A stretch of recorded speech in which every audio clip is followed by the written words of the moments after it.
links in the chat. So bear with me, everyone, as I multitask. Wonderful. Welcome to the World Futures Day Young Voices 2025. This session is brought to you by Teach the Future, a global nonprofit dedicated to embedding futures literacy in education worldwide. World Futures Day is a partnership with the Millennium Project. And as I mentioned, we are in the 22-hour of a 24-hour global conversation about futures, creating a space where all generations, especially young voices, can share their visions, concerns, and action-driven projects towards a better tomorrow. This will be streamed on YouTube later, so let's make this conversation count. Share your thoughts and join the global discussion using hashtag WFDYV. Facilitators, take it away. Thank you so much, Lisa. Hello, everyone. My name is Vedant. I'm here with Rawan and Amalia. I think if you want to guys give an introduction real quick, you can. Go, Rawan. I'll go after you. Oh, you guys hear me well? Yes. Okay, perfect. So hello, everyone. My name is Rawan. I'm from Egypt and I'm 25 years old. I'm passionate about foresight, and during college I explored so many paths from entrepreneurship to being accepted and selected to join mentorship programs to receiving trainings in economic research. And after graduating, I got accepted into the Youth Foresight Fellowship. Vedant Tawari is the facilitator on this session. You can What? come. Okay. You're good. I'm okay. Yeah, you're good. You're good. Okay, so this is how I kickstarted my journey in foresight through the UNICEF Youth Foresight Fellowship. I also collaborated with UNDP Accelerator Labs in Egypt on projects related to foresight, and I'm currently working with Paradigm, a consultancy firm based on Ottawa, Canada. And I'll talk more about that in a bit. So yeah, over to you, Amelia. Perfect. Hi, everyone. My name's Amalia Deloney. I'm dialing in from Baltimore, Maryland, on the East Coast of the United States tonight. I am super excited to be part of this conversation and be with two amazing young leaders. I'm not 25. I'm just a little bit older than that. um, but we're going to have a great conversation. My foresight journey started in fourth grade, so I know the power of foresight when you're young. I was part of a future problem solving team. It has stayed with me for most of my, really all of my life. And finally, now I'm at a place in my life where I'm turning back to foresight and futures as a full-time job. So we'll be talking about how those dreams come to life in so many ways. Back to you, Vedant. Perfect. Yeah. So let's get started. Our presentation today is really about futurepreneurship, or the future of entrepreneurship. Our focus is on creating a financial future, as well as being able to grow any idea or organization you have in your life and being able to use future tools to create that.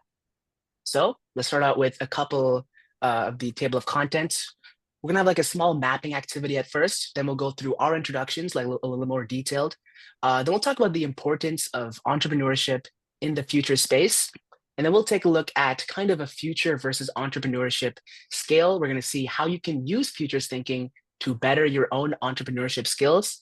Then we'll have a small activity where you can apply these skills in your own lives. And finally, you will discuss your answers and results at the end. So let's get into our mapping activity, Amalia. All right, I'm going to share my screen. Let me make it a little bigger. Hopefully you can all see this. So what you should have on your screen, there you go, is a map of the US. You should also be able to see a QR code in the top right-hand corner. And oops, it says my presentation is closed. So let me open it up. Let's go share. Hold on a second, folks. All right. Why does it say it's closed? Hold on, we might have to come back. Technical difficulties. Hang on one second.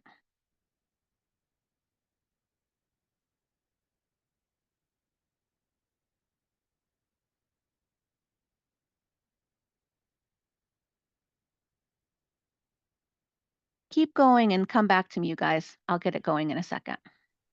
No worries. Yeah. So we're going to start out with a small mapping activity, basically seeing where all of you are from, because we know we have a lot of our audience from different parts of the world. We have some from Africa, some from East Asia, some from the United States, and some from South America.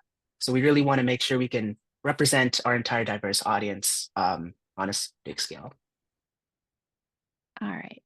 Hopefully we can see it. Does everyone see it now? It's still saying it's closed. I don't know what happened. Maybe we'll just have people put the where they are in the chat, and we'll come back to the activity in just a moment. Yeah, that works. If you can put in the chat, all of you, where you're from, maybe what country you're from, and what you're thinking about right now, that'll be great. And we can talk about some of the results.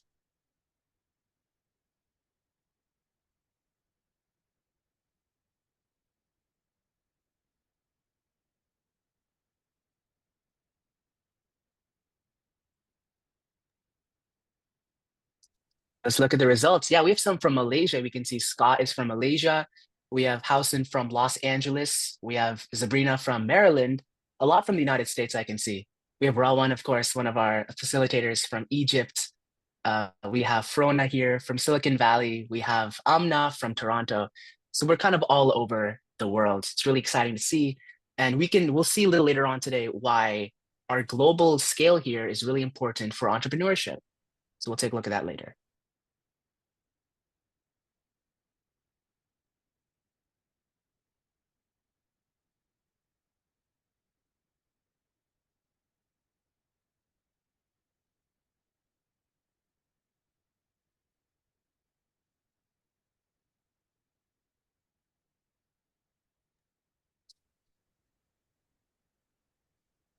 Perfect. So now let's move on to our introductions. I think, Rawan, you're first.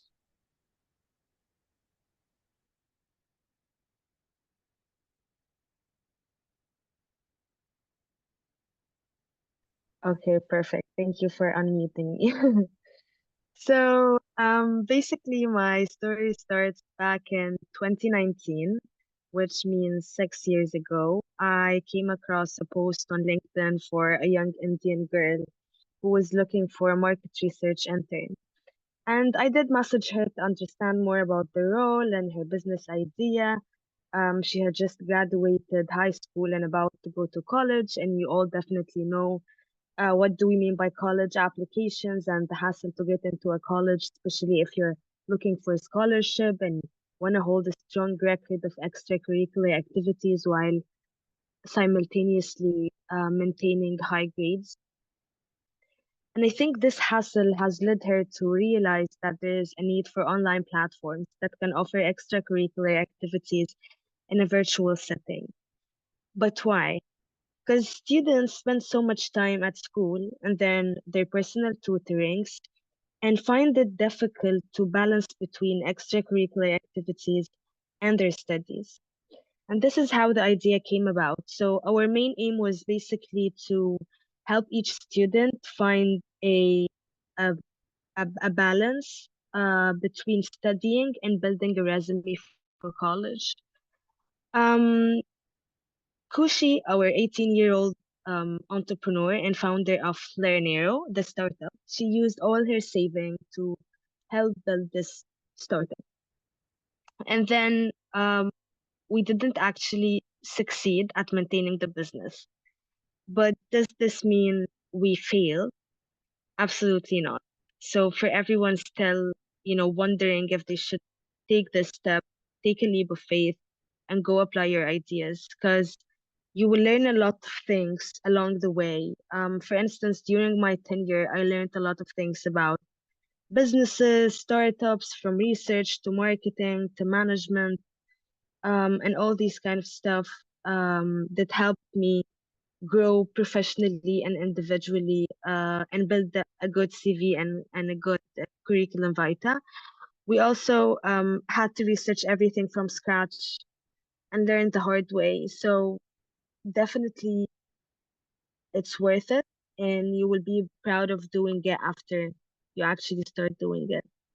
Fast forward 6 years later, I learned about foresight and realized that what Kushi has done in the past, or what businesses generally do, is called horizon scanning or emerging issues analysis, which means we look for signals that might impact the future, and then we start to capitalize on these signals. My first introduction to foresight, as I said earlier, was through the UNICEF Youth Foresight Fellowship. They had a session earlier today. Go check it if you want to know more about the fellowship and my fellow fellows and all. And currently I'm working with Paradigma, which is a consultancy firm helping people build better futures and tackle seemingly unsolvable problems through collaborative design and strategic foresight. And this is how I'm resuming my journey in foresight. We basically help corporations and individuals come together to propose solutions that do not only reflect the reality of today, but kind of also anticipate the needs of tomorrow. And Amelia now will talk more about her business and how it's also related to foresight. Over to you, Amelia. Perfect. Thank you all for the patience. We got the slides working. So again, my name's Amalia, and I think one of the things that was so inspiring about hearing Vedant's vision for tonight's our conversation, was to think about the different ways in life we're all thinking about futures as part of our economic well-being. So I mentioned I was first introduced to futures in fourth grade. At that time, it was just something that was fun and creative. I wasn't thinking it would be part of my financial future. And yet, throughout my career, going to college, law school, working, I could see how a futures mindset was a complete part of my life and really helped to open opportunities for me to think about new and different paths. And then finally, in 2022, after thinking about wanting to leave philanthropy for a long time, I took the leap. And at first, I thought, oh, I'll just be a consultant, not really knowing what that will be. But very quickly, doing my horizon scanning, signals collection, futures cone, CLA of the South, all of the good things, a picture began to emerge for me of not just being a consultant, but really running my own strategic design studio where futures was a tool that I brought to the communities I had been working with for so long. And so now I run a studio called Point A. It is my full-time job, and it allows me to not only do something I love, but be part of activities like this. And really, that being able to imagine that world and then build a path towards it was all because of what I had been taught through futures. And now I will pass it back to you, Vedant. Thank you so much. Let me ask you a question. When was the last time you saw a movie backwards? Oftentimes, the answer is going to be no for all of you. But let me tell you that since I was a kid, I've been doing exactly that. I really look for the ending in movies, how movies conclude, and how they really leave an impact on people. This idea has taken me super far in the world of filmmaking. I made my very first movie when I was around 7 years old, and you can see a still right here from it where I'm holding this fake camera in front of a green screen. And I really focused on creating a story that makes impact. And the way I did this is by starting off by creating an ending and then building off the rest of the story that precedes that. And what this did is that no matter what ending I created, the story would always make sense. But my story kind of took a downturn when I turned 14 years old because I realized one of my key issues. I'm not an American citizen. I was born in India and I moved to the US when I was around 7. What this did for me is that I cannot work, let alone work for money. In a world where I want to become an entrepreneur and build businesses and create impact through my movies, not being able to make money is one of the biggest barricades. But I was left at a crossroads. Either I stop doing what I'm doing or I find another way through.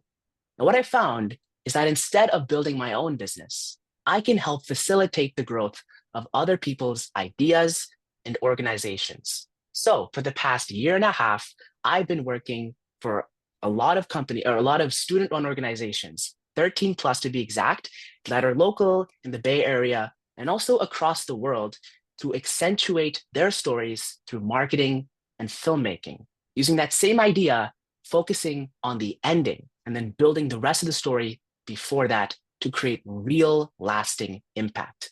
And this idea has worked because it's led me to gain over 4.6 million views on all of these marketing projects.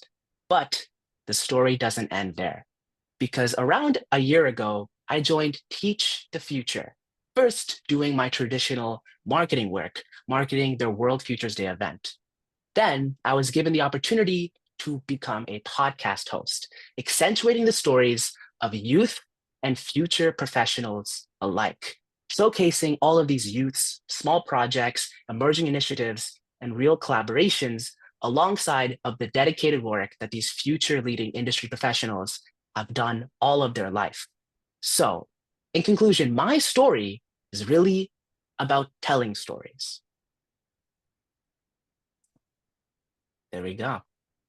So let's get into one of these quotes, which really stuck with me when I was around 8 years old, which is, the best way to predict the future is to create it. And we're going to see how that's possible in our next activity. Ravan, I think this is your slide. Yeah, sure. So basically, we have here entrepreneurship and how it's linked to futures literacy. So, for instance, entrepreneurs do navigate uncertainty, which by helping them anticipating and adapting to changing markets, technologies, and consumer needs. And then we have strategic decision making, which informs strategic planning by considering different future scenarios and potential disruption. But how is this linked to futures literacy? So we basically can achieve both. We can both navigate uncertainty and inform strategic planning by focusing on three key pillars in futures literacy, which is scenario planning, trends analysis, and science fiction prototyping. I recall during my tenure at Lernero, the startup I talked about earlier, we had an event, and it was the launch event. And we actually did an activity before that called contingency planning, which making sure that we anticipate and prepare for the kind of challenges or opportunities that might arise during the event, and then preparing for relevant solutions.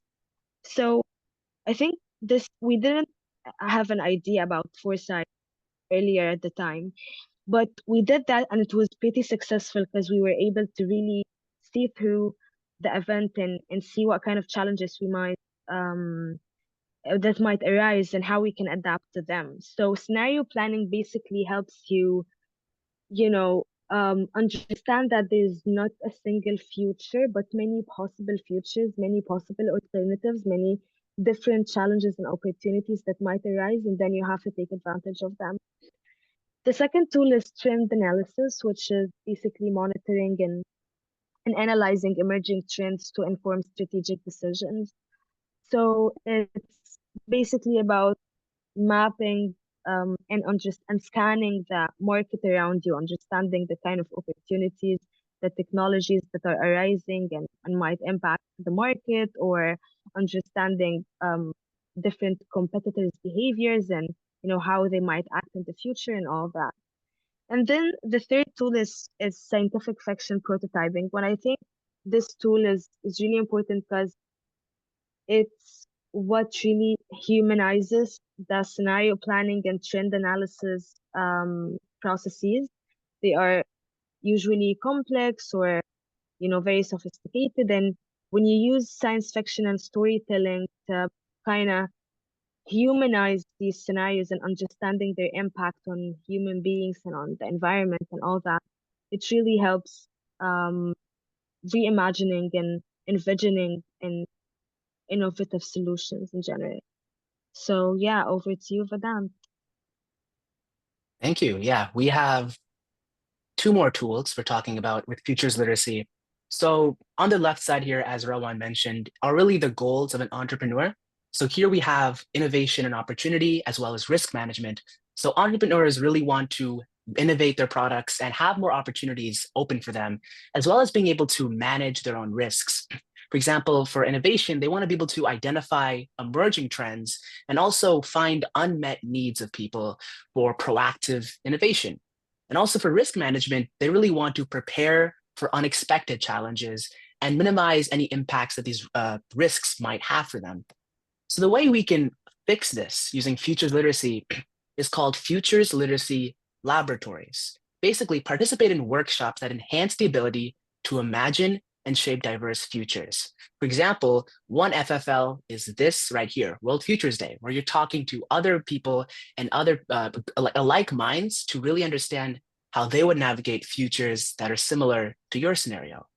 And finally, you have continuous learning, where you're able to engage in ongoing education to adapt to evolving market dynamics, because learning takes a long time and it's never completed. This is true when you're talking about futures literacy and especially entrepreneurship, because to build and grow a business, you have to continuously learn how your market is specifically changing. Okay, time for an activity. This is going to be a discussion, and I think Amalia can cover that. All right. Well, I think first we're going to kick off with a little activity. Oh, are we doing, which one do we want to do, the poll or the go into the discussion? Up to you. Let's do the poll quick. We want to keep this energizing. And so we're going to put a poll up on the screen, which you should be able to share and see now. And if you see at the top of the screen, it gives you a prompt to go to menti.com. And once you get to menti.com, you're going to enter the code up on the board, 57911178. We're going to give you a few minutes to just use your sliders to share with us how you feel about the future.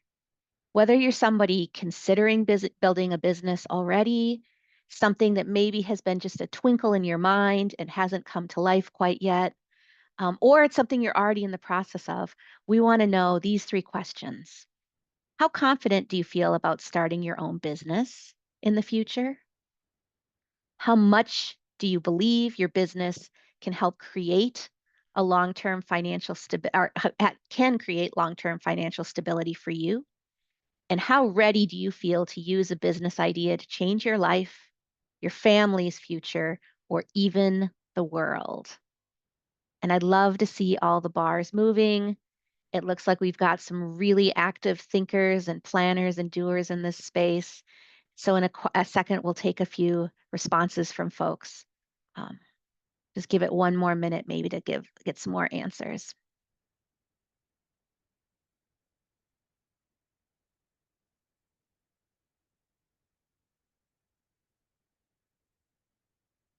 All right, we're just going to kind of call on folks. Anyone who feels pretty confident about starting their own business or they're starting their own business in the future, come off mute and just tell us why you feel that way.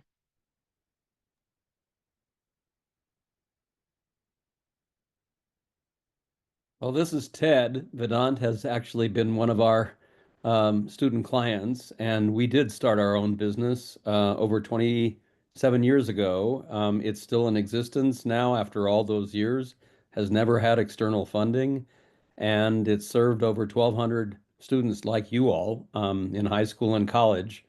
And it's been quite an adventure. My wife, Frona, is on this call too, as well. So, and we're extremely grateful to Lisa and to Peter for all the opportunities Teach the Future has given to our students and in collaborating with you. So it's not a dream. It's actually something that's quite real that can actually happen. Incredible. What a great story and so inspiring to kick us off. Anyone else can jump in on that one, or let's hear from someone who's really thinking about how a business can really help with long-term financial stability for themselves. Yeah, so my name is Heather. I live in Michigan. I'm a nurse practitioner. I recently just started a practice. It's kind of an out-of-the-box practice where it's like mental health, substance abuse with like addiction therapy and primary care, all under one roof. And it's a military based because I'm in the military and my friends were in the military. We saw a lot of PTSD. We saw a lot of addiction. And just, it's been a year that we started the practice, and we're just now seeing patients. So it's definitely been a lot of work, a lot of legwork, but we are finally seeing patients, and I just know that it's going to help a lot of people, but the financial stability for sure, because long-term goals are to definitely grow the practice and make this like a not just here in one state, but like spreading it, to see if we can get on a couple different states, because I think that this will be very helpful. Absolutely. I love the creativity and the ingenuity, and that's all about the entrepreneur life. We're at our final question, which I am probably the most excited that it's ranked the highest. It seems like we have a number of people with us tonight who really believe that their business is not just about making money, it's about changing people's lives, changing the future, changing the world. So who wants to come off mute and share with us why you were ranked higher towards very on this scale?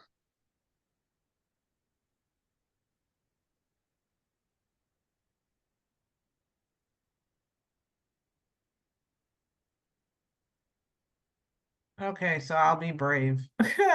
Yay!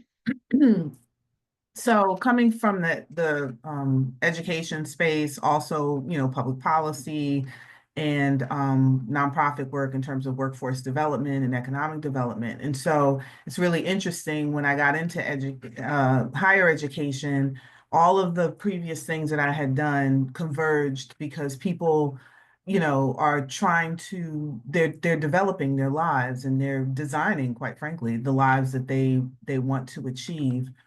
But one thing, looking at the way these systems are have been designed, and I'm calling from the US, so looking at how, a lot of these systems are designed, obviously it can be sometimes a barrier for people who have been marginalized in this country for a myriad of reasons, right?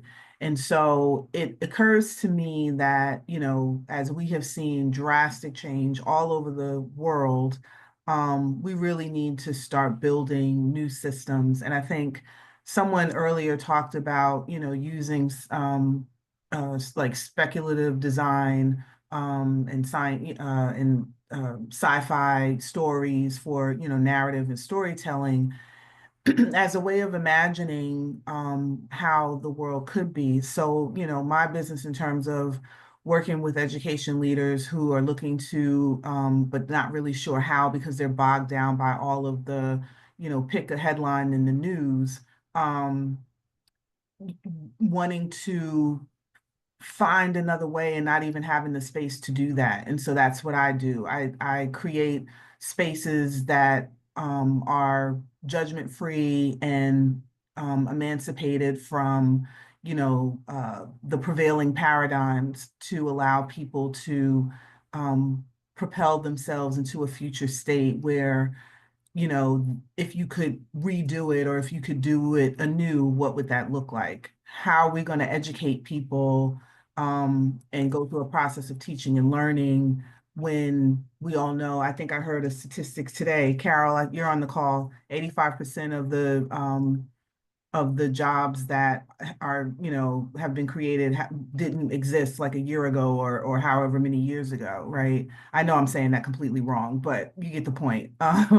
And so we really do need to start thinking about, business systems, social systems, and how we're going to create that for everybody who's on this call under 25.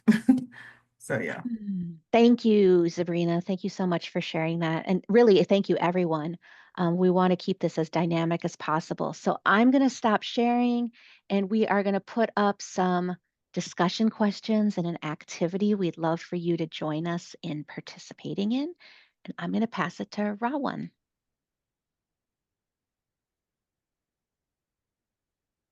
So we we wanted to have to do a futures activity, but we thought a lot and we found out that a nice question will surface and we can have a dynamic conversation as well.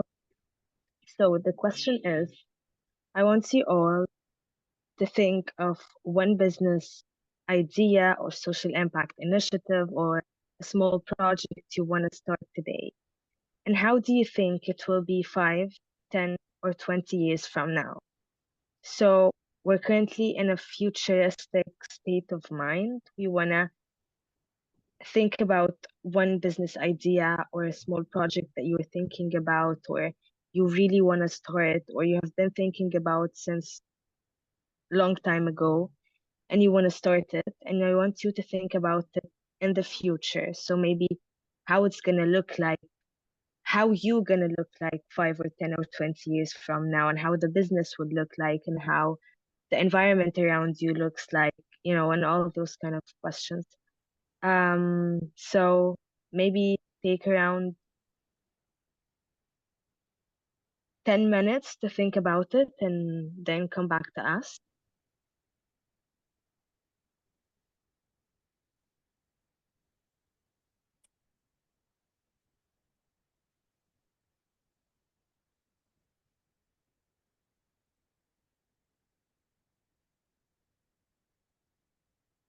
Exactly, time for your imagination caps.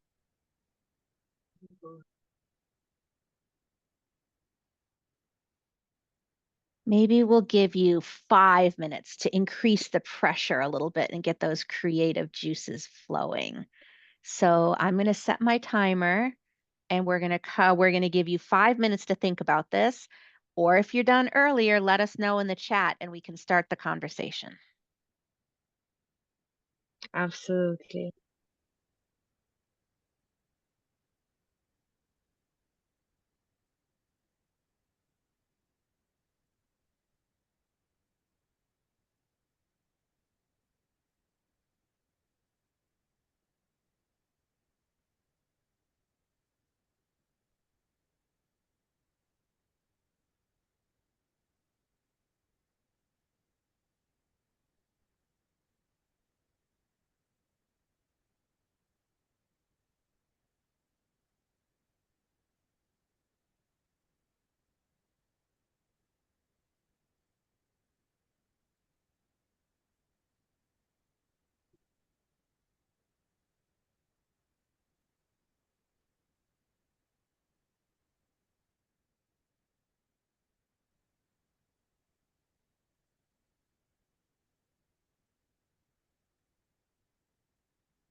All right, this is your official halfway notice.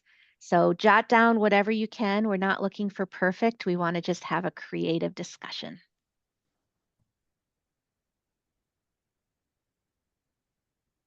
Yes.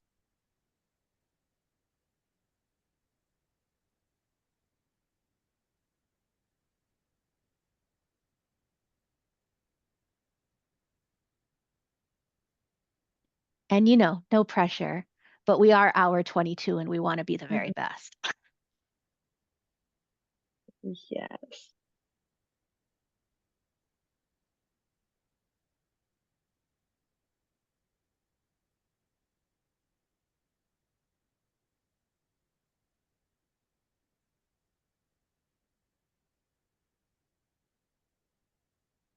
All right, Rowan, we have 1 minute left, so I think you could start calling on folks if they want to raise their hand. Oh, we have a nice comment. Um,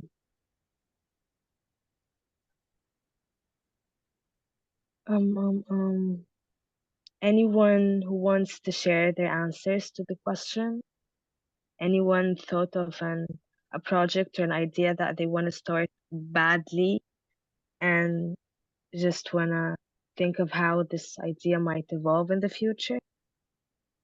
Anyone? I think we have one person raising their hand right now. Oh, yes, sure. Please go ahead. Hello, this is a cool question. I love it. Mm.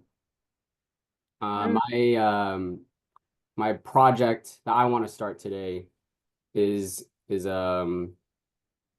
an experience called the Planetary Party, and I want to transform relationship Okay. from apathy and conflict to partnership. So making that Wow. an experience that can be like co-designed between like any kind of two people who come from different walks of life and allow them to create the experience needed for that. So is there a Wow, way you this is prefer me to really, answer the second question? Yeah, go ahead if you want to answer yeah, that for second. sure. Go ahead. But I think 5 years from now, I think it'd be cool to have the toolkit completed and freely available for people to use. And 10 years from now, it'd be cool to have other people kind of facilitating it wherever they need, right? So if people are in a situation where they can't move forward without another Mm, person, right? They can't solve it unilaterally, then mm, hey, like we can have a planetary party. And then wow. yeah, that's 20 years. Hopefully it's just like common language in households, right? All right, let's put a Mm, pause. Let's get some PP, absolutely. whatever you want to call it. Yay. Looks like Ted, you have an idea. You want to share? Yeah, it's a pretty wild idea, but it was stimulated by an incredible plant scientist and one of the pioneers of looking at the canopies of forests and rainforests around the world. It's possible to actually generate music from plants using sensor technology, and my goal is to actually have a symphony for the Earth, co-created by people from all over the world by Earth Day 2026, using Mm, these sensor technologies and even pulling sounds from the background radiation of the Big Bang as part of it. It sounds like a very, very big idea. It probably is, but I actually think it's possible. Oh, I love it. That's really, that's really, amazing. really creative. Where do you see it? So you said you're ready, you want to be ready by 2026. So where do you think the idea and the project will be in 10 or even 20 years after that? Well, I think I discovered, and this is what happens when you start having ideas and then connecting to other people. There's already a project called Climate Music. It's been going on now for 8 years. It's informed by climate scientists from all over the world. There's performances of musicians all over the world that are related to different Wow. aspects of climate change to try to convey that. So I think it's not just a one-time thing. If we don't actually start to think about the arts as an important way to intersect with what typically is all science, then I think we're missing a big piece of this. And getting people to do it and actually do it and get involved in it, I think is the best way to do it.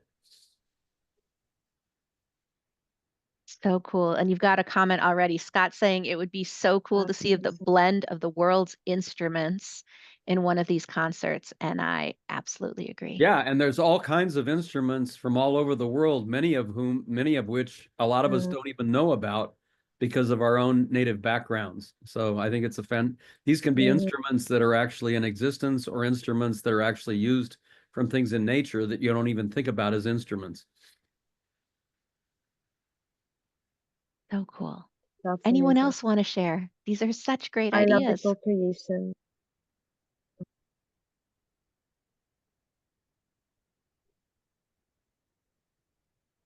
So I have an idea where, and I don't know but honestly, I think we have the beginnings of, again, new schooling right here, the way that we're doing it right now, where, there could be, like, I'm not sure why there needs to be different curricula across countries and across the globe. I get that there's like control issues and stuff like that, but how cool would it be if you learned something in school and then, one day out the week or a couple of days out the week, you have sessions across the globe with your other student colleagues in other countries and things Mm, like that. I mean, obviously things like time zone and that kind of thing um, would have to be worked out. But I would say like towards that end, um, having conversations within the United States to really make being bilingual, at least bilingual, mandatory, because right now I think Americans are at a super disadvantage globally, because it seems that most people from the other continents know how to speak not only their home language, but they know how to speak at least one other language. And so in 5 years, that could be a huge inroads to global school.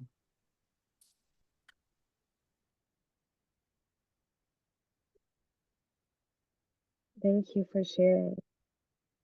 You guys can hear me well? Mhm. Yeah. Okay, perfect. Because I thought my internet connection was bad.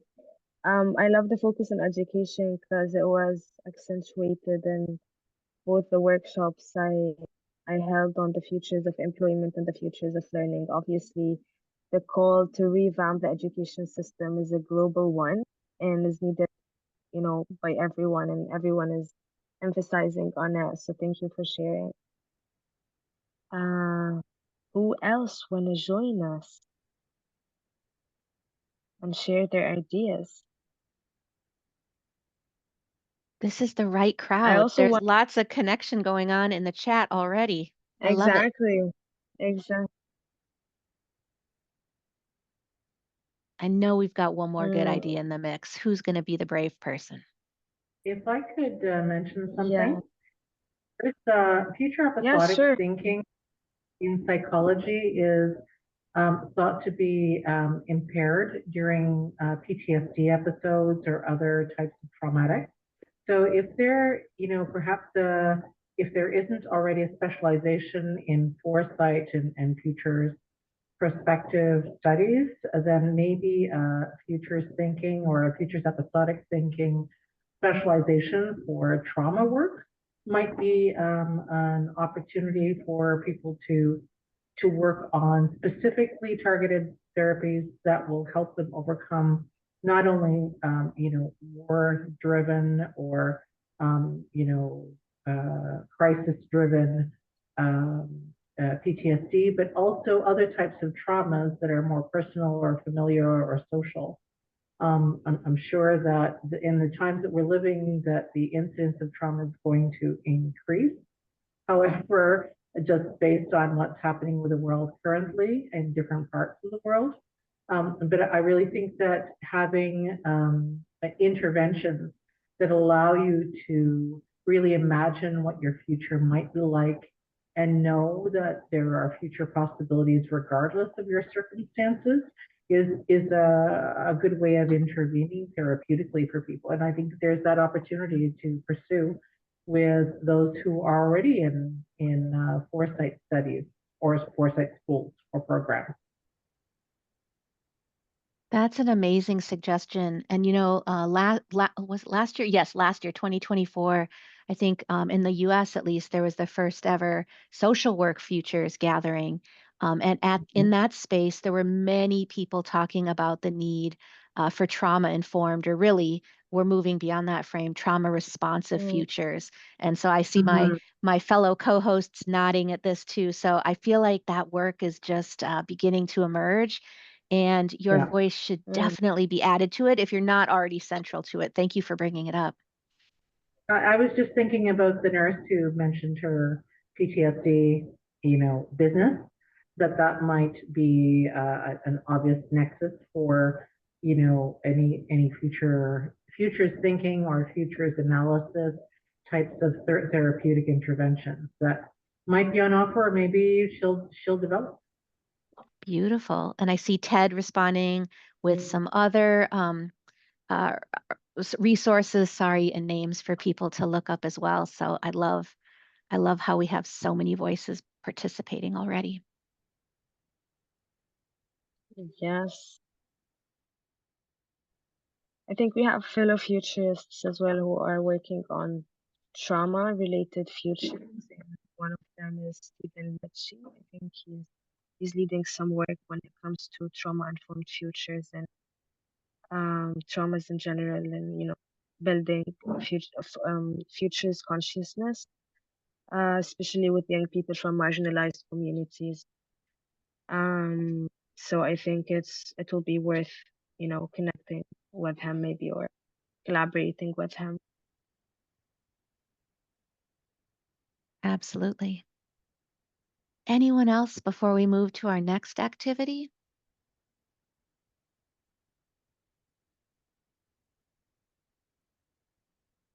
Okay, I'm going to go ahead and set up our next activity as we get closer to the end. We're just going to take a temperature check and then we'll keep talking with you. Hold on.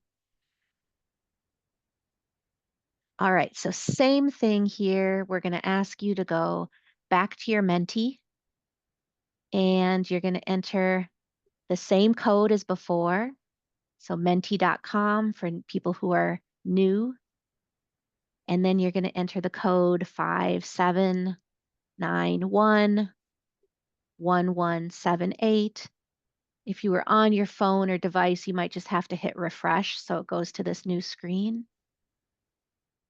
We just want to give people a second to just sort of absorb everything that you have heard so far and share with us one word that you really want to hold on to that describes what you're going to take away from this session. Because, of course, we're always building the future in the Yeah. present. And so we really want you to bring some consciousness to this moment and think about a word that describes what you're going to take away from this session, carry with you into the future as you continue your entrepreneurial journey. Yes. And I'll let Rawan read some of them out as they come in. Yes, absolutely. Oh, connections, lateral thinking, engagement, optimism, creativity, stories, hope. I love that. I love that. I'm really happy that you guys are leaving the session with a sense of optimism and hope, because this is personally always one of my goals, is to spread optimism and hope. So I'm really happy that you guys are highlighting this as a key takeaway. Ooh, look at that. Divergence thinking. Planetary. I love that. Planetary. I love that. I love the idea.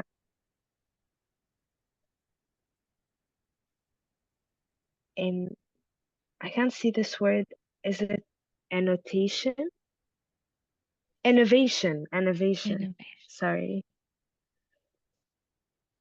Anyone wants to come in and elaborate on these feelings, or, on these comments, would appreciate it.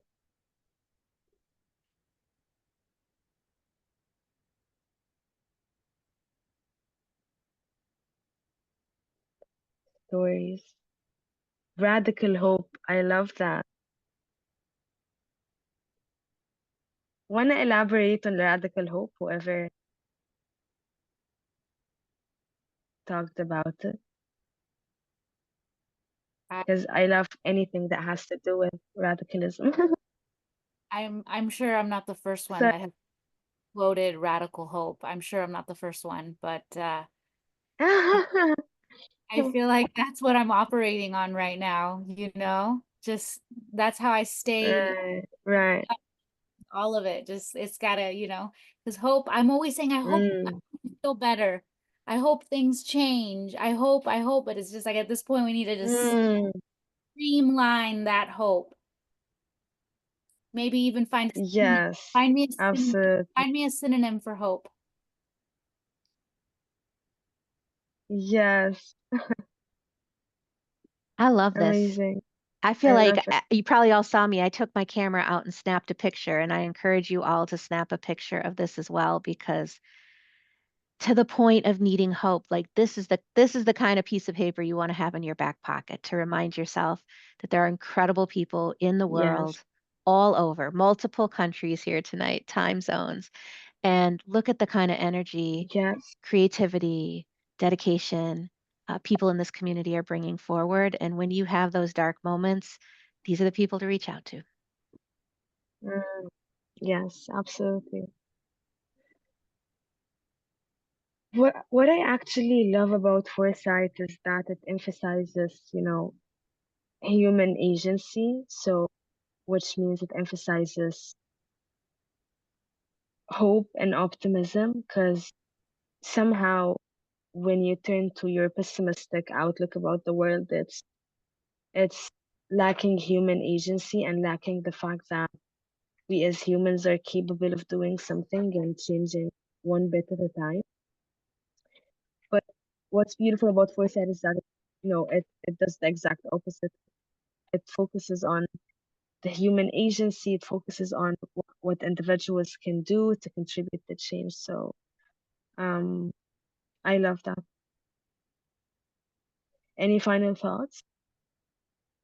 I love the connections happening in the chat. I think we have like a lot of LinkedIn links being sent for a lot of people, especially Yes. Scott. He's been really active in connecting with people. It's kind of like the goal of our session is to create connection, create excitement, and create energy. As Ted mentions, that energy, we all are the future. I think that's really nice. Yes. I also want to Yay. call out from all the words, risk and surrender. Mhm. I don't think we True. realize the power in surrender. Mm. When we recognize what, if we're happen to be in a difficult situation, so many people fight against that. And, surrendering to it, acknowledging it, understanding that, and it puts you in a place of risk, but you're risking the kindness of others. No matter how bad things are, it's still out there, and knowing that it's out there. And it's actually more of us who love, who care, who want to do right. It's more of us than the others. And I remind myself of that every single day. And these conversations that we've been having every day. I mean, if you think about the conversations that have been happening here versus the conversations that are happening, at the World Bank and at the UN and, and all those other, I wish we could march in mass over to those places and say, okay, we got this. Because I really believe that with Very the true. conversations that we've had all this whole day, that we could actually turn this world around for the better. Into a better place. Absolutely. I love this reflection. I love it. And I also hope that we can march en masse to these, places and, give more power to the people, because it's always people power that makes the change. Thank you so much for the beautiful reflection. Exactly. Amalia, do you have any closing thoughts or any closing ideas? What do you think? Oh my gosh, I'm just like trying to read all the chats because they're coming in so fast and furious. I really appreciate today's conversation so much. And what I love is the spirit of what is the word I'm looking for? Just the generative spirit that people are bringing to this conversation around business and entrepreneurship. I think so many times the conversation around business development and entrepreneurship is only focused on one aspect, and that is financial generation. And while we're all saying that's a part of it, if you look at the kinds of ideas that have come out today, people are trying to build businesses, share ideas, and make things that actually improve life for everyone. And so, what I'm taking away from tonight's conversation is that, what Futures brings to this space is that business development and entrepreneurship, it's not a zero-sum game. There's room for all of us. There's room for everyone, and together, right, connecting our creative ideas together is really what's going to change the world. So I'm feeling very inspired. Yeah, Ravan, do you want to Same. give some closing thoughts? Yeah, just I want to say thank you to all the great reflections and thoughts. I'm leaving with a lot of optimism and hope, and this feeling in your chest where you feel like, oh, this is beautiful, and um the world is getting better, and there are, as someone said, there are more of us than the others. And I think this is a beautiful quote. So thank you all so much. Yeah. And I think to give some final closing thoughts, I think this entire session really shows how each of us have our own individual ideas for our future. We started with Hassan, who talked about his own idea, and it's a very grand idea. And he really mentions how 20 years down the road, I kind of noticed that as he progressively talked about his vision 5 to 10 to 20 years down the road, his ideas became kind of more vague, which really tells us that we don't have clarity even 20 years down, 15, 20 years down the road. And it's really about the present moment we have.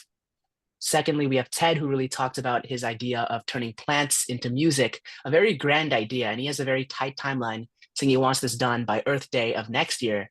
So I think we can all see how each of us have our own ideas, and that even though there are hundreds and thousands of us, each with ideas, we can each make a difference because this world is big enough for all of us to flourish.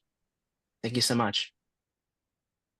Oh my gosh, thank you. That was so wonderful. That was such an, I don't even, I want to say something to follow it up, but you said it so nicely, Vedant, that I'm going to just drop the mic right there and we will leave it at that. You know, before we close this session and introduce the next speakers and all that, can I ask you all to turn on your camera so we can take one big screenshot to remember this moment? Do it for me, do it for WFD, do it for Radical Hope, for Surrender, for all those wonderful words. Yep, if I can be here after 24 hours, you can turn it on for a few seconds. So let's see here. I will count it down. Who else? Come on, Paula. Who else? Maria, Juan, Peter. Peter. What Peter are you? Are you the Peter that I think you are? Carla. Peter, All right, I'm gonna come count. out and play. I will count down. Hi, Meg. Okay. Peter. All right, here we go. In 5, 4. So we'll do it. We'll do a cheese, like cheese, and then we'll do that power move, like a power move. Okay, guys, I'm. Woo! No sleep. We'll really get you going. All right, ready? 3, 2, 1. Cheese. Who still says cheese? Okay, sorry. All right, here we go. Power move. Ready? 5, 4, 3, 2, 1. Thank you guys for being silly with me. We had to do it. Amna's got balloons going there. I saw those balloons. Okay, awesome. Thank you so much. We're gonna end this meeting is ending very strong. I just have to say we've had an average of 30 participants throughout all of these conversations for the past 24 hours. This is another history in the making, World Futures Day. I keep saying it's a history in the making because in the future, we keep evolving. Every year, the numbers keep rising, and this is exciting, and that's a good feeling, and that's why we're all here. And I said I wasn't going to say anything after you, but then I just start rambling because I've been up forever. Okay. As we wrap up this inspiring session, thank you all for being part of World Futures Day Young Voices 2025. Your perspective and participation have made this conversation truly meaningful. The journey doesn't end here. New facilitators and a fresh conversation begins at the top of the hour. You're welcome to stay and continue exploring the future possibilities with us. Here are the quick announcements. Teach the Future is offering our first FutureWise Intro to Futures Literacy Fundamentals online course. We have the Summer Institute for ages 12 to 17, and another course coming this fall for those 18 and older. So in the chat box, we're going to go ahead and give you that pre-registration link. You want to be part of this, if you want to learn more, sign up. If you have interest, check it out. And the second thing is we'd love to hear about your experience. So share your feedback so you can receive a certificate of participation. We'll also link that survey into the chat box now. Remember, our intergenerational voice matters in shaping our shared futures. Thank you for being part of this conversation. And without further ado, oh, right there on the hour. Here we go. Our next session. Let's see. Am I introducing? Is there any MCs in the room that would? Oh, we do. We have an MC in the room.